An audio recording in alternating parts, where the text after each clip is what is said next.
Boa noite novamente, meus queridos. Vamos abrir a palavra do Senhor no livro do profeta Abacuque e vamos dar sequência à nossa série de exposição. Estamos caminhando para o final da carta, do livro, que não é carta. Estamos caminhando para o final do livro e creio que Deus ainda tem muitas coisas para falar conosco por meio deste livro. Abacuque, capítulo 3, versos de 8 a 11. Abacuque, capítulo 3. Vamos considerar os versos de 8 a 11.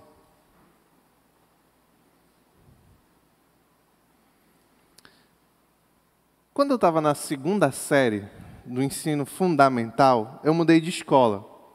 Eu fui estudar numa outra escola que tinha aqui na Cezedelo, já não existe mais, chamada John F. Kennedy. Estou denunciando um pouco a minha idade.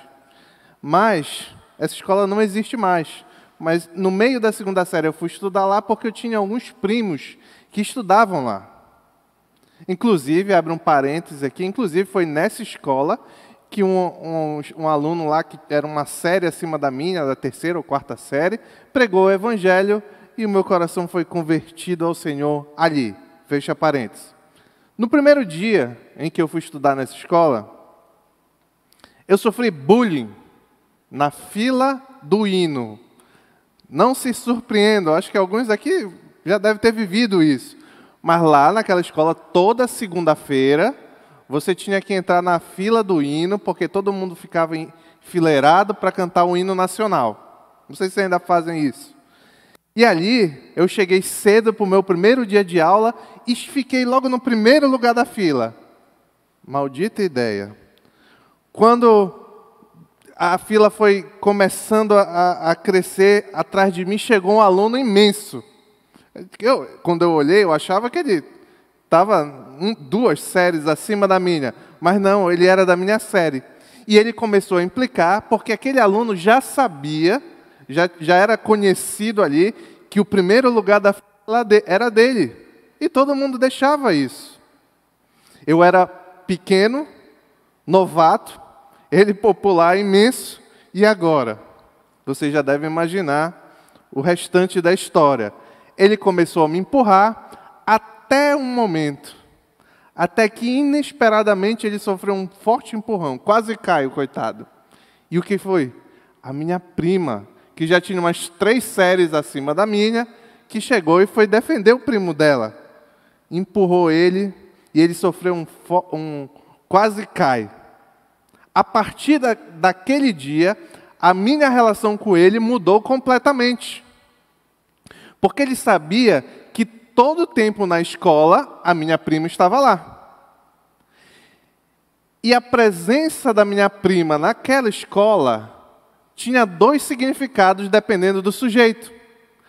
Para mim, significava segurança. Ela era bem mais velha do que eu. Para ele, significava insegurança. Porque se ele aprontasse alguma, ele podia sofrer as consequências. E diante da presença de Deus, e diante da presença do juízo, não é semelhante a esta realidade? Alguns estarão seguros, como nós cantamos aqui, diante de um formidável aliado, um formidável amigo. Outros estarão tomados de desespero diante de um adversário invencível. Qual desses 2 é você? Qual desses 2 é você? Vamos, enfim, ler o texto da palavra do Senhor. Abacuque, capítulo 3, verso 8. Era com os rios que estavas irado, Senhor? Era contra os riachos teu furor? Foi contra o mar que a tua fúria transbordou, quando cavalgaste com os teus cavalos e com teus carros vitoriosos? Preparastes o teu arco, pedistes muitas flechas. Fendeste a terra com rios, os montes te viram e se contorceram. Torrentes de água desceram com violência. O abismo estrondou, erguendo as suas ondas.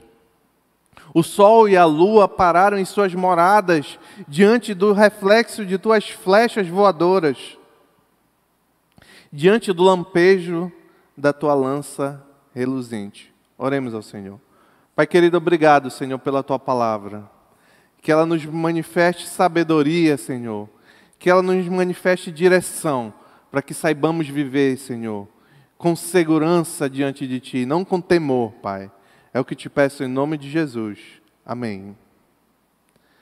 No capítulo 3 do livro do profeta Abacuque, nós já estamos a algumas mensagens, considerando a oração do profeta, que também é um salmo.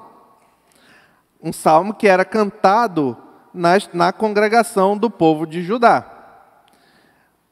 Abacuque, a essa altura do livro, ele já entendeu os planos de Deus, de juízo sobre o povo dele, de juízo sobre os caldeus e salvação final do seu povo. E então, nessa oração, ele desenha, ele imagina uma imagem do grande Deus vindo executar esse plano de juízo e salvação. Dos versos 3 ao 6, nós vimos aqui, consideramos as consequências desse avançar de Deus, a revelação dada a Abacuque. Quando consideramos no último sábado, o verso 7, vimos que mesmo diante de toda a destruição, todo o juízo que viria sobre o povo, ainda assim Abacuque traz a esperança ao citar fatos anteriores em que Deus trouxe castigo sobre o povo de Israel e depois trouxe alívio e salvação. Na sequência que nós vamos considerar hoje, de 8 a 11, Deus está tão perto, chegou e está tão perto, que agora o profeta inicia um novo diálogo com o Todo-Poderoso, com a imagem, com a teofania, que eu já disse aqui o que é, já ensinei, teofania é uma representação de Deus, tá certo? Com a teofania de Deus que Abacuque enxerga. E aí está o primeiro ponto, um aliado ou um adversário poderoso. E nós vamos considerar só a parte inicial do verso 8. Vou ler novamente. Era com os rios que está virado, Senhor. Era contra os riachos o teu furor. Foi contra o mar que a tua fúria transbordou. Ponto. Vamos ficar até aí. Claramente, a intenção de Abacuque é revelar uma mudança quanto à imagem da vinda do Senhor e, enfim, a última chegada, a presença definitiva de Deus para executar seu juízo. Isso pode ser verificado pelo fato que antes, até o verso 7, o profeta se referia a Deus na terceira pessoa. Ele, dele. Agora, no verso 8, a comunicação é diferente. Parece que Deus está face a face do profeta Abacuque. Ele se refere agora a Deus na segunda pessoa. Tu, você. Assim, uma vez que chegou aonde o profeta estava, Abacuque se dirige a Deus diretamente e diz: era com os rios, e aqui acrescento eu, que tu estavas irado, Senhor? Era contra os riachos o teu furor? Foi contra o mar que a tua fúria transbordou? O conteúdo dessa comunicação, que é o que mais nos importa, é que vale a pena nós considerarmos por algum tempo. Porque é revelado ao profeta, e ele prevê a manifestação do poder e glória de Deus sobre os rios, riachos, sobre o mar. A principal intenção aqui de Abacuque era lembrar o povo como seria o juízo, como Deus iria agir naquele dia. Prova disso é que, em determinados momentos, ele traz, digamos que, memórias reconfortantes, como nós consideramos quando analisamos o capítulo 3, o verso 3, Temã, Parã, lembranças do passado, você pode ouvir depois nas redes sociais se você não estava. Ou mesmo no último sábado, quando consideramos Cuxã, tendas de Midian, o que isso quer dizer? A intenção ali era que Abacuque traz conforto em meio à desolação. Assim, nessa mesma direção, é porque Abacuque faz referência a rios, riachos e mar. Lembrem-se que os livramentos do passado descrevem o agir de Deus de juízo e cuidado com o seu povo. E rios e mares frequentemente servem como uma fronteira na Bíblia territorial em que fora usado como instrumento de Deus para abençoar o seu povo. Quer ver um exemplo claro? O Mar Vermelho. Quando Moisés abriu o Mar Vermelho diante dele, a lembrança do agir de Deus sobre o mar era Deus resgatando o povo da escravidão do Egito. Então, em algum sentido, Abacuque ainda está querendo confortar aqui o povo de Israel. Logo, sabemos que Abacuque utiliza essas expressões no sentido de destacar essa salvação, mas ele também acrescenta uma informação. No verso aí, na parte que nós consideramos, Abacuque descreve que Deus está irado, que Deus está com furor e Deus está em fúria. E ele pergunta se este sentimento de Deus é em relação aos mares. Só que, antes de nós tentarmos responder essa pergunta, vale destacar aqui a razão pela qual o profeta Abacuque usa 3 expressões sinônimas: irado, furor, fúria, para se referir à pergunta do sentimento de Deus nessa revelação. Aqui nós estamos diante do que nós chamamos de paralelismo hebraico. São nada mais do que sinônimos. Não tem cada palavra um significado distinto. São 3 palavras que são repetidas com o objetivo de intensificar, de deixar bem claro qual é o sentimento, qual é o movimento de Deus quando Ele vem trazer juízo. É ira, furor, fúria. Mas vamos à resposta da pergunta. Será que a ira, o furor e a fúria de Deus era contra aqueles corpos aquáticos, rios, mares e etc. Claramente aqui estamos diante de uma pergunta retórica, cuja resposta é não. A ira do Senhor não é contra a água, mas contra a pecaminosidade dos homens. Naquele contexto específico, contra os caldeus, contra o seu povo. Deus está virado com o pecado do povo, tanto que ia trazer disciplina, justiça. Não é a ira que eu e você sentimos quando estamos aborrecidos. Não é desse tipo de ira que Deus tem. Não é esse tipo de ira que Deus tem. É diferente. É uma ira santa. É a ira do Senhor contra o pecado. É a santidade de Deus sendo revelada em sentimento. Sabemos que não é contra os rios a ira do Senhor, mas contra o pecado do povo. Ainda assim, estes corpos aquáticos, rios, riachos e mares, não passarão incólumes, sofrerão as consequências do pecado naquele último dia. E também no contexto imediato do profeta Abacuque. Abacuque não está ressaltando outra coisa, senão o poder de Deus aqui. Uma curiosidade que talvez muitos de nós não saibamos ainda é que naquele contexto os mares, os rios tinham um significado de caos. O mundo antigo via os mares e achavam, por isso que muitas civilizações criaram deuses se referindo aos mares, porque eles não entendiam o funcionamento dos mares, e era o caos total, e eles entendiam, não, deve ter um Deus que ora se ira e o mar fica agitado, e deve ter um Deus que ora se acalma e o mar fica tranquilo.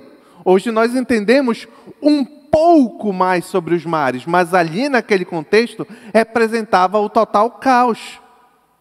Caos, uma breve definição do que significa, de como eles entendiam esses corpos aquáticos, um estado de desordem, confusão. Só que uma coisa que talvez menos ainda saiba, eu não sabia até pesquisar, é que essa nossa relação dos homens com os mares não é tão distante assim ainda hoje, de desconhecimento, de algo, em alguma medida, misterioso. Você sabia que o fundo dos mares é menos conhecido do que o solo lunar? Os fundos dos oceanos são menos conhecidos pelos homens do que a face da lua. Em outras palavras, em alguma medida, os oceanos ainda estão longe do controle humano.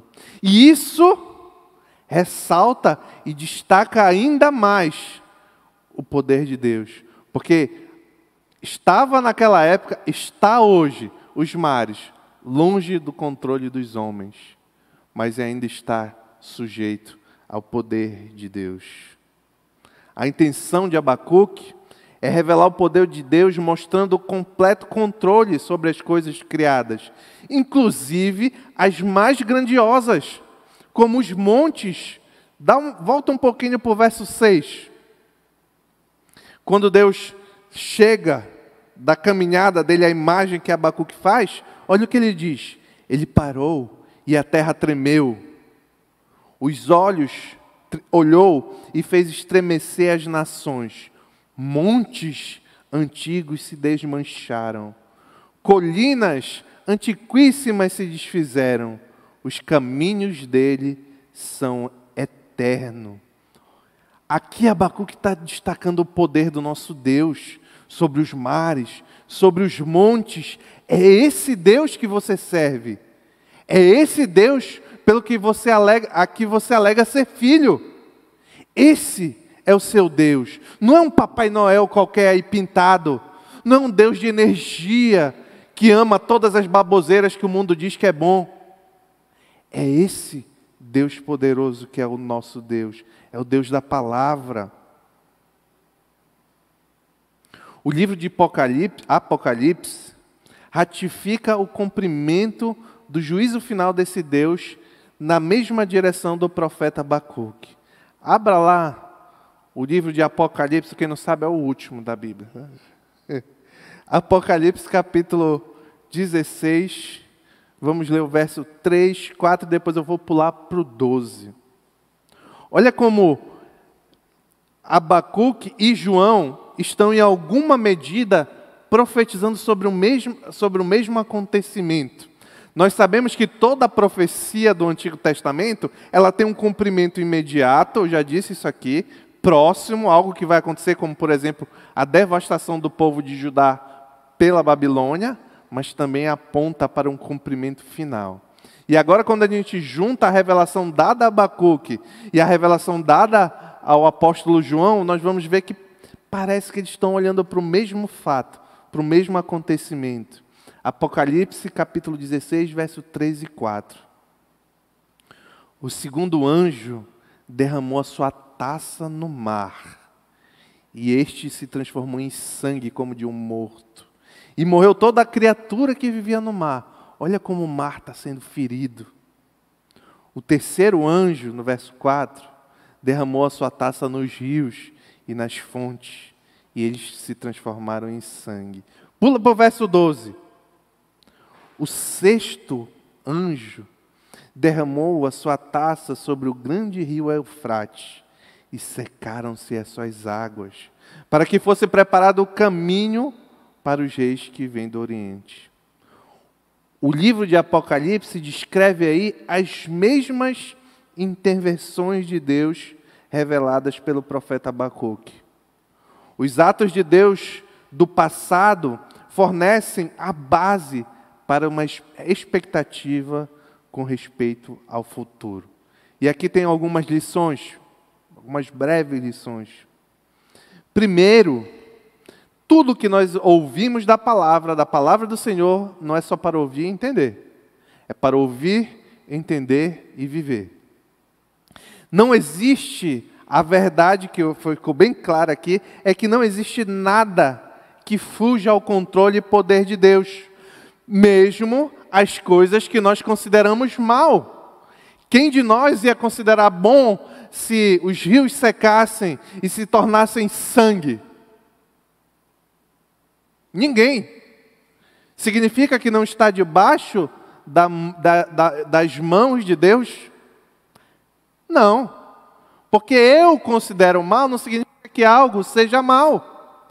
Do contrário, se nós acreditarmos que as coisas acontecem de forma aleatória, por sorte, nós estamos igual aos antigos, acreditando no caos, e não em um Senhor soberano. Nós estamos acreditando no que não tem controle, mas não no Senhor soberano que controla todas as coisas. Onde você tem depositado a sua confiança? Onde você tem encontrado coragem, ânimo? Nas circunstâncias ou em Deus? Diante dessas verdades que o Senhor revela, como nós devemos viver? Como aplicar isso à minha vida? Existe um Deus que tem controle sobre tudo, certo? Como eu e você devemos viver, então, diante desta verdade? Será que levando uma vida com alguma imoralidade? Já sei, sendo um pouco orgulhoso. Se tem uma coisa que não cabe diante do Deus da Escritura, é orgulho. Porque se existe um Deus que controla tudo, o meu orgulho é fruto do quê? Preguiça. Preguiça é um mal terrível. Será que eu estou vivendo como quem de fato confia que tem um Senhor que vai trazer juízo? E que eu quero ser abraçado pela misericórdia dEle, eu quero que a minha vida expresse que de fato eu vivo rendido a esse Deus, porque do contrário, o resultado será terrível?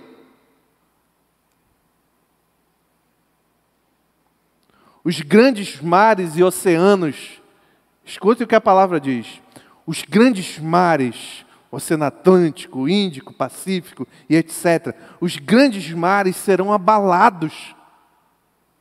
Sabe lá o que de fato essas representações dizem que vão acontecer com eles? Talvez vão inundar a terra inteira. Não, porque Deus disse que não é mais fazer assim. Talvez vão secar, vão virar sangue. Quanto mais aqueles que praticam a iniquidade. E praticar não é pecar, se arrepender, levantar e lutar. Praticar é aquele que está no hábito, está acostumado com o pecado. Quanto mais esse não vai sofrer.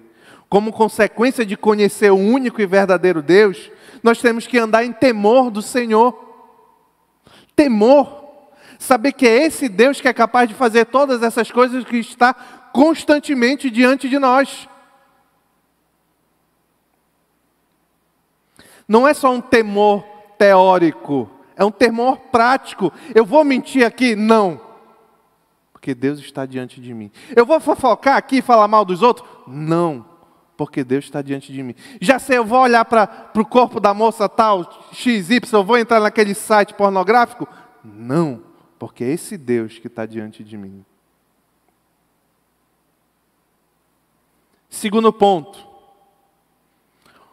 Um aliado, o Deus que é um aliado ou um adversário salvador.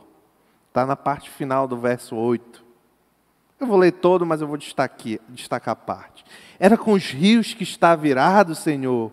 Era contra os riachos o teu furor. Foi contra o mar que a tua fúria transbordou. E agora, essa parte que nós vamos considerar no segundo ponto. quando cavalgar-te com os teus cavalos e com os teus carros vitoriosos. Interessante aqui é que Abacuque pega as duas imagens de juízo e salvação e funde numa imagem só. O que Deus ia fazer com os mares trazendo juízo, Ele também ia trazer salvação, cavalgando com seus cavalos e carros vitoriosos.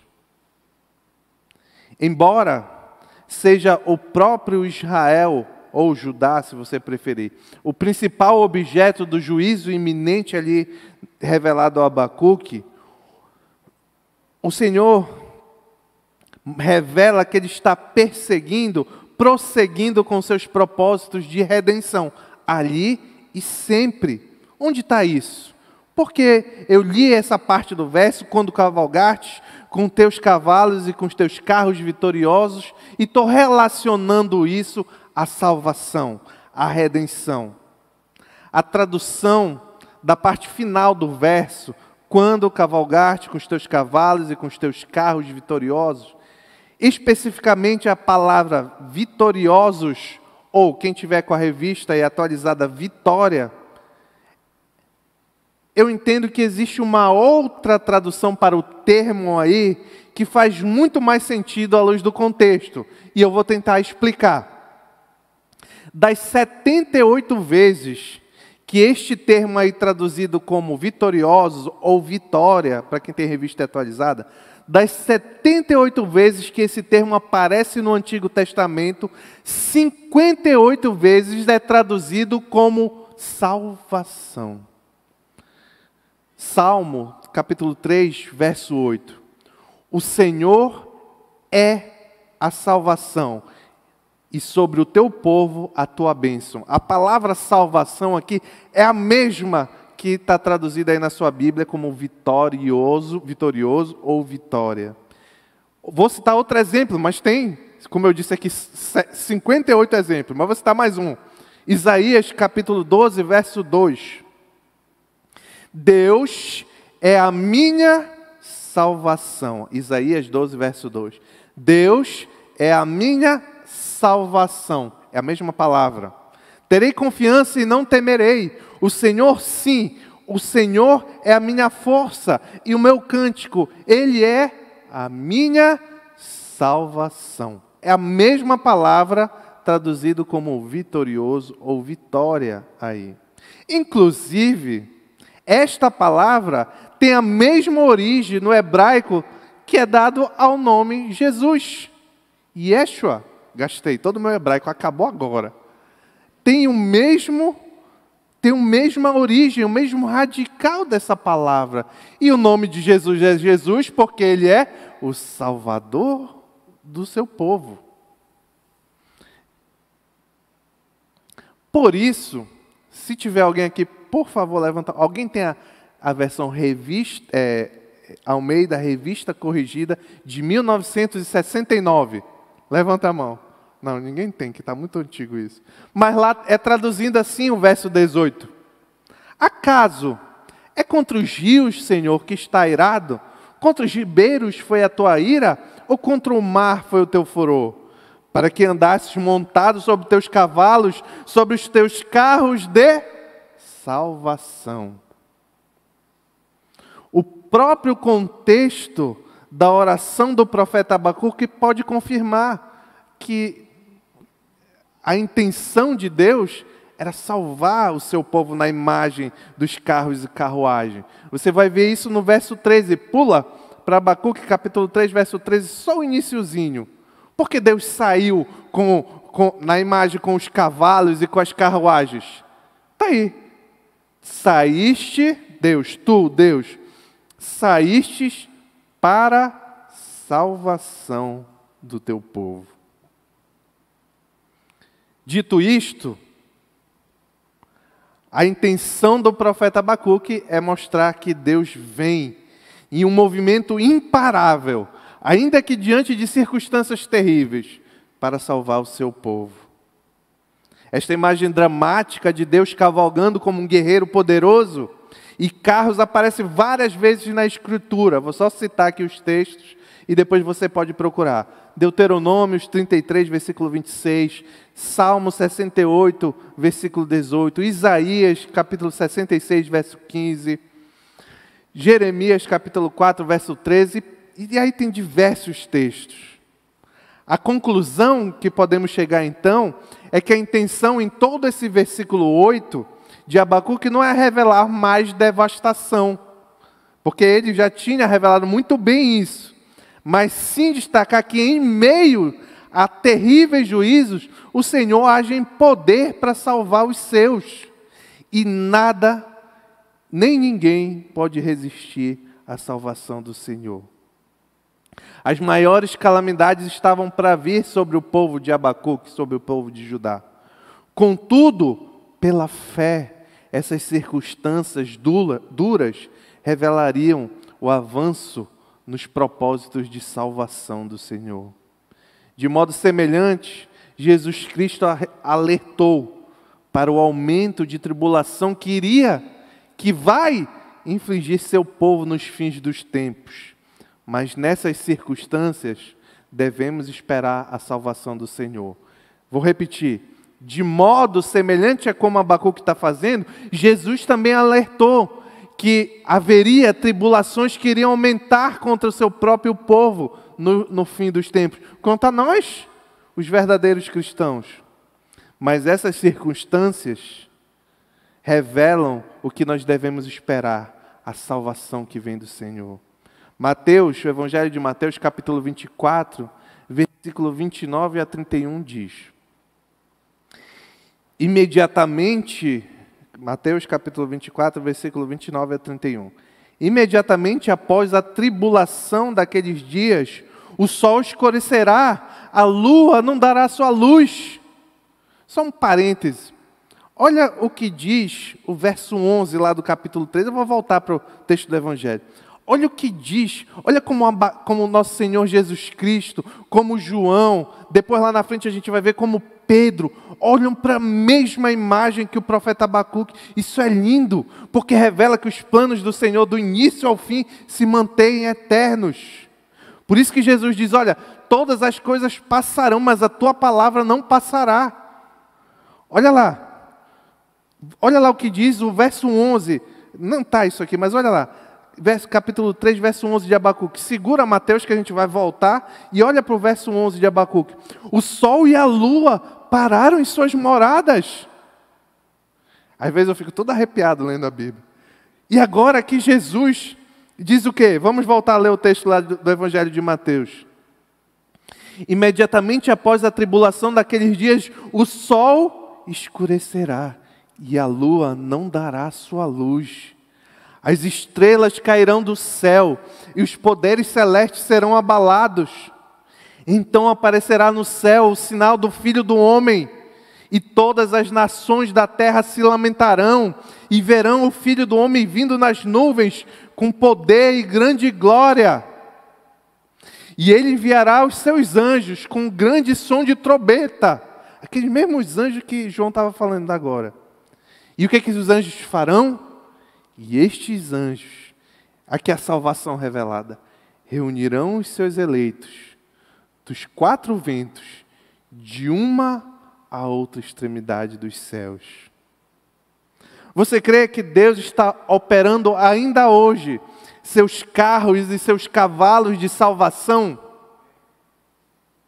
Você ainda confia?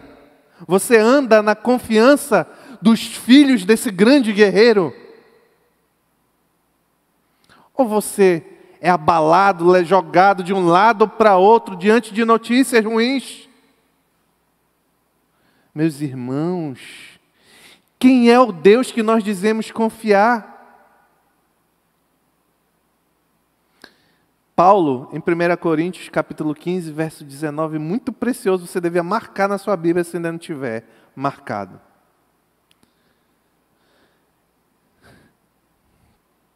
Se a nossa esperança em Cristo se limita apenas a esta vida, somos os mais infelizes de todos os homens. Não somos infelizes, somos os mais infelizes de todos os homens. Se a nossa esperança em Cristo se limita apenas a esta vida, somos os mais infelizes de todos os homens. Como você tem vivido na prática? Como alguém que é seu humor, a sua felicidade, a sua simpatia, a sua educação flui de um lado para o outro, conforme as circunstâncias? Ou você anda... Alguém falou aqui, eu não sei, acho que foi Samuel. Samuel, quando leu Filipenses 4:4. Ou você anda alegre, alegrando-se sempre, porque a sua confiança não está nas coisas que os sentidos veem, ou sentem, ou escutam, mas está em Cristo Jesus, o Salvador, que vem nos cavalos, e carruagens, trazendo salvação ao seu povo. O interessante é que nos nossos dias, ninguém, por causa do relativo conforto que muitos têm no mundo, ninguém quer que isso aconteça. Ninguém quer que Deus venha e traga juízo, porque vai ser difícil, mas não vai ter salvação definitiva e eterna sem juízo. Quantos de nós espera ansiosamente o retorno do Senhor? Eu ouso dizer que a maioria está conformada com este mundo caído e não quer olhar para o mundo preparado por Deus para os seus. Porque sabe que o caminho de um lugar para outro pode ser bem difícil. É melhor assim como está. Será que este deve ser o pensamento do cristão? Não, porque se a nossa esperança em Cristo se limita apenas a esta vida, somos mais infelizes de todos os homens. E aqui, Paulo está se dirigindo aos cristãos, tá? Não é para o mundo de forma geral, não. É aos cristãos.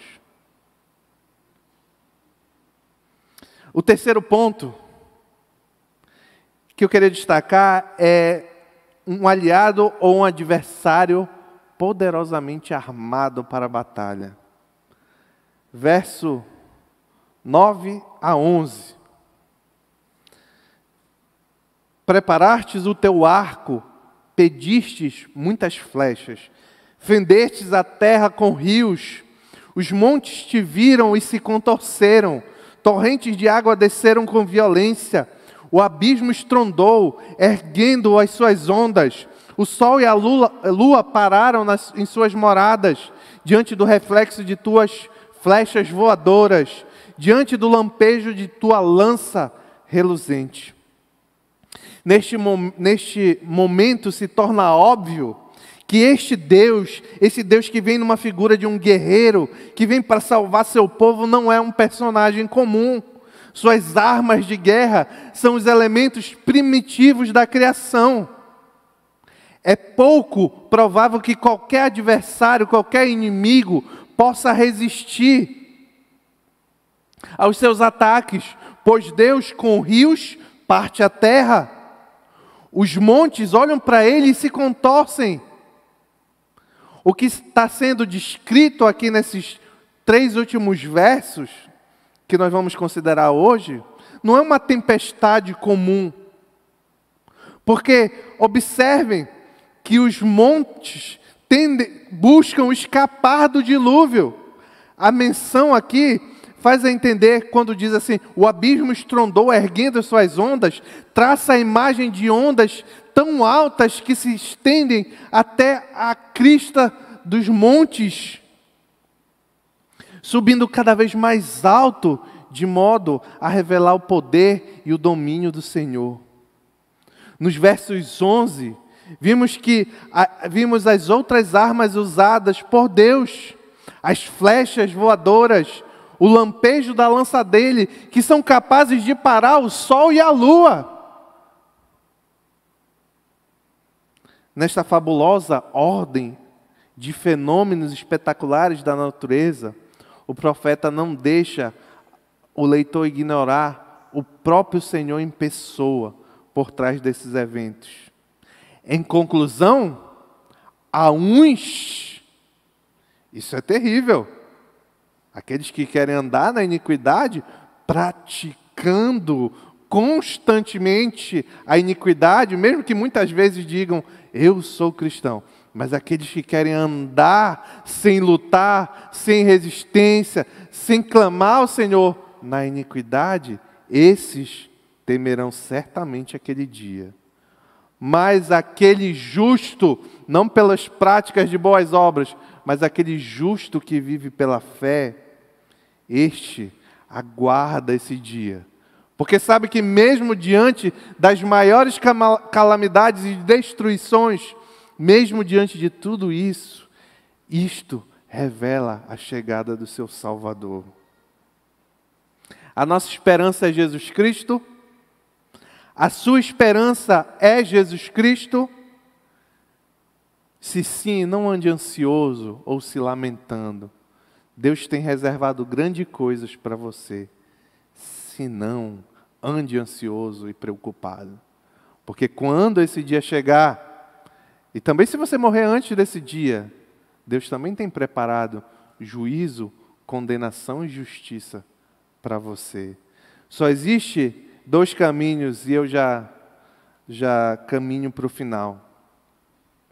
Assim como a presença da figura da minha prima na escola trazia segurança para mim e insegurança para o meu adversário, também assim será no dia do Senhor com os filhos de Deus. Em que lado da história você quer estar? Só existe 2, aliados ou adversários de Deus. Ou para ser bíblico, amigos ou inimigos de Deus. Pense nisso, reflita nisso. Não leve mais a vida empurrando com a barriga, achando que essas coisas aqui não vão se concretizar. Até porque, se você não estiver vivo em carne quando isso aqui acontecer, você vai estar vivo. Pode estar aguardando lá no inferno chegar a sua hora de ver todas essas coisas. Ou você pode também estar aguardando no céu, diante da face de Cristo, esperando a redenção de todas as coisas.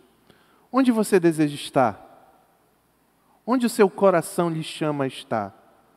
Creia em Cristo, se arrependa dos seus pecados, volte os olhos ao Salvador, a Yeshua, o Salvador, porque só Ele pode livrar o homem pecador, impenitente, imoral do seu pecado.